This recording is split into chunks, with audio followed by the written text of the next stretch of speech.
karena dapat mempengaruhi kesalahan penyajian dan diperkirakan dapat mempengaruhi keputusan ekonomi yang diambil berdasarkan laporan keuangan oleh pengguna laporan keuangan tersebut.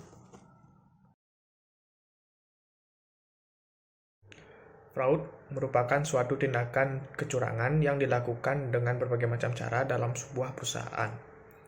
Fraud dengan tingkat materialitas pemeriksaan auditor sangat berhubungan, karena dengan adanya fraud dalam suatu perusahaan maka diperlukan materialitas pemeriksaan auditor yang berfungsi untuk mengetahui kecurangan atau tingkat salah saji dalam laporan keuangan dalam suatu perusahaan. Bukti audit adalah segala informasi yang digunakan auditor untuk membuktikan apakah informasi yang diaudit sudah sesuai dengan kriteria tertentu. Memperoleh sejumlah bukti audit yang berkualitas sangatlah penting untuk mencapai tujuan audit. Dan jenis-jenis bukti audit itu ada pengujian fisik, merupakan bukti yang diperoleh lewat pemeriksaan secara fisik atau lewat perhitungan oleh auditor terhadap harta perusahaan. Contohnya misalnya uang tunai, surat berharga, atau barang persediaan.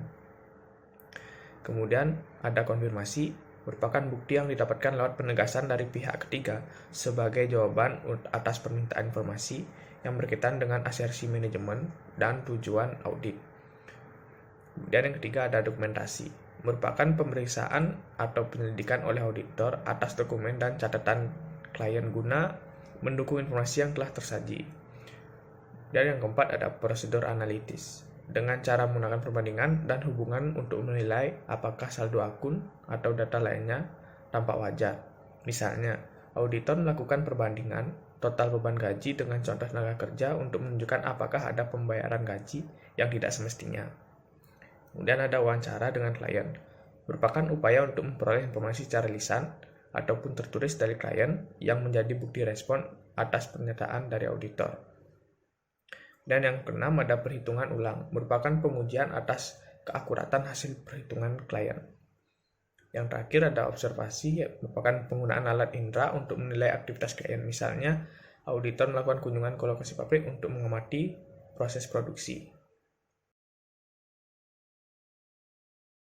Segitiga kecurangan adalah teori yang menjelaskan tentang penyebab kecurangan yang terjadi di tempat kerja atau suatu perusahaan.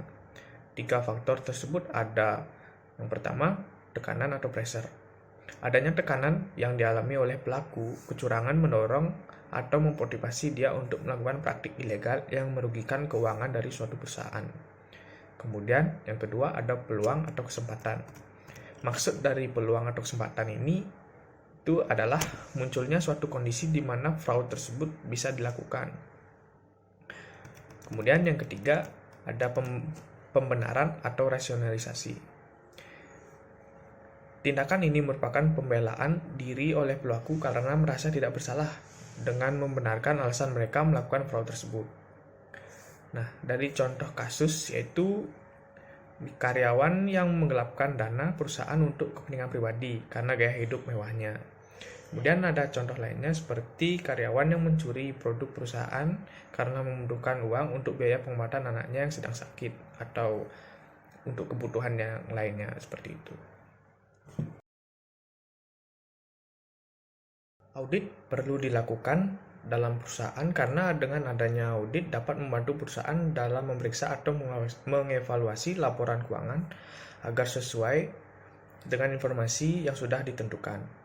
Tetapi dalam proses audit juga tidak menjamin kebenaran dari sebuah laporan keuangan yang disajikan, karena kemungkinan dalam proses audit dilakukan seorang auditor salah menyajikan informasi yang sudah ditentukan.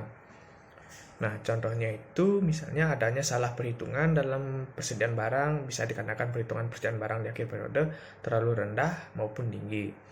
Tidak menghitung harga pokok secara cermat, bisa dikenakan kurangnya masukan biaya retur, biaya pengangkutan, dan biaya lainnya yang terkait.